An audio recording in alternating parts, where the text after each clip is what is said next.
আসসালামু আলাইকুম। আজ আমরা কৃত্রিম প্রজনন ব্যর্থ হওয়ার কারণগুলো নিয়ে আপনাদের সাথে আলোচনা করব। কৃত্রিম প্রজনন মূলত 5টি কারণে ব্যর্থ হতে পারে।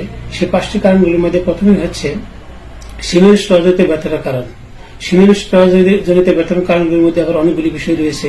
সেই বিষয়গুলি 1 নম্বরে হচ্ছে ত্রুটিপূর্ণভাবে সিমেন্ট পরিবহন করলে সেক্ষেত্রে প্রজনন ব্যর্থ হতে পারে। 2 নম্বর হচ্ছে ত্রুটিপূর্ণভাবে সিমেন্ট সংরক্ষণ করলে সেক্ষেত্রে প্রজনন ব্যর্থ হতে পারে। 3 নম্বর হচ্ছে ত্রুটিপূর্ণভাবে নারীজনক ক্যান থেকে সিমেন্ট বের করা হলে সেক্ষেত্রে প্রজনন ব্যর্থ হতে পারে। 4 নম্বর হচ্ছে সিমেন্ট স্টকগুলি যদি সম্পূর্ণভাবে নারীজনের মধ্যে ডুবে না থাকে সেক্ষেত্রে প্রজনন ব্যর্থ হতে পারে। 5 নম্বর হচ্ছে ত্রুটিপূর্ণভাবে সিমেন্ট থ্রোয়িং করলে সেক্ষেত্রে প্রজনন ব্যর্থ হতে পারে। এখন আসেন 2 নম্বর। 2 নম্বর হচ্ছে প্রজননকারী জনিত ব্যর্থতার কারণ। প্রজননকারী জনিত ব্যর্থতার কারণগুলির মধ্যে আবার অনেকগুলি বিষয় রয়েছে। সেক্ষেত্রে 1 নম্বর হচ্ছে গাভীর স্টারচক্র সম্বন্ধে ভুল ধারণা থাকলে সেক্ষেত্রে প্রজনন ব্যর্থ হতে পারে। 2 নম্বর অনভিজ্ঞ প্রজননকারী দ্বারা প্রজনন করানো হলে সেক্ষেত্রে প্রজনন ব্যর্থ হতে পারে। 3 নম্বর প্রজননাঙ্গের ভিতর ভুল স্থানে সিমেন্ট স্থাপন করলে সেক্ষেত্রে প্রজনন ব্যর্থ হতে পারে। 4 নম্বর হচ্ছে সঠিক সময় বা উপযুক্ত সময়ে প্রজনন না করলে সেক্ষেত্রে প্রজনন ব্যর্থ হতে পারে। 5 নম্বর হচ্ছে প্রজননের সরঞ্জাম যদি জীবাণুমুক্ত না থাকে সেক্ষেত্রে প্রজনন ব্যর্থ হতে পারে। এখন আসেন 3 নম্বর। 3 নম্বর হচ্ছে গাভীজনিত ব্যর্থতার কারণ। গাভীজনিত ব্যর্থতার কারণগুলির মধ্যে প্রথমে রয়েছে 1 নম্বর হচ্ছে গাভী যদি কোনো সংক্রমণ আক্রান্ত হয় সেক্ষেত্রে গাভীর প্রজনন ব্যর্থ হতে পারে। 2 নম্বর হচ্ছে গাভী যদি কোনো যৌন রোগে আক্রান্ত থাকে সেক্ষেত্রে গাভীর প্রজনন ব্যর্থ হতে পারে। 3 নম্বর গাভীর প্রজননের মধ্যে যদি কোনো প্রকার প্রদাহ থাকে সেক্ষেত্রে গাভীর প্রজনন ব্যর্থ হতে পারে। 4 নম্বর হচ্ছে গাভীর অনিয়মিত ঋতুচক্র থাকলে সেক্ষেত্রে গাভীর প্রজনন ব্যর্থ হতে পারে।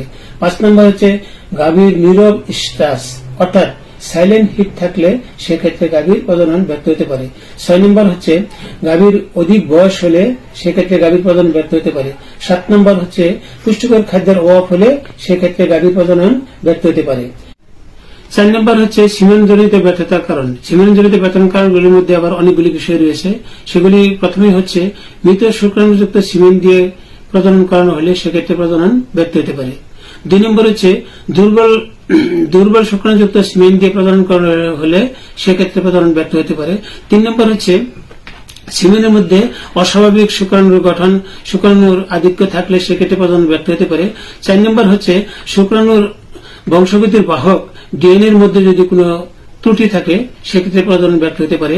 5 নম্বর হচ্ছে সিমেন্টের মধ্যে প্রয়োজনের তুলনায় শুক্রাণুর সংখ্যা যদি কম থাকে সেক্ষেত্রে প্রজনন ব্যর্থ হতে পারে।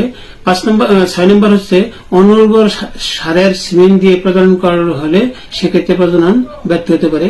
7 নম্বর হচ্ছে বয়স্ক অথবা অপ্রাপ্ত বয়স্ক সারের সিমেন্ট দিয়ে প্রজনন করানো হলে সেক্ষেত্রে প্রজনন ব্যর্থ হতে পারে। এখন আসেন 5 নম্বর। 5 নম্বর হচ্ছে গাভীর মালিকের ব্যর্থতাজনিত কারণ। গাভীর মালিকের ব্যর্থতাজনিত কারণের মধ্যে প্রথমেই হচ্ছে গাভী কখন গরম হয়েছে সেই ব্যাপারে গাভীর মালিক যদি এআই টেকনিশিয়ানগণদের কাছে কোন প্রকার ভুল তথ্য প্রদান করে সেক্ষেত্রে প্রজনন ব্যর্থ হতে পারে। মূলত এই সকল কারণেই একটি গাভীর প্রজনন ব্যর্থ হতে পারে। আমি বাংলাদেশের প্রত্যেকটি এআই টেকনিশিয়ানগণকে বলবো কৃত্রিম প্রজনন ব্যর্থ হয় যে কারণগুলি আমি আপনাদের সামনে আলোচনা করলাম, আপনারা কৃত্রিম প্রজনন করার পূর্বে সেই বিষয়গুলির প্রতি লক্ষ্য রেখে যদি আপনারা প্রজনন করেন সেক্ষেত্রে আপনার প্রজনন ব্যর্থ হবে না ইনশাআল্লাহ। আজ এ পর্যন্তই।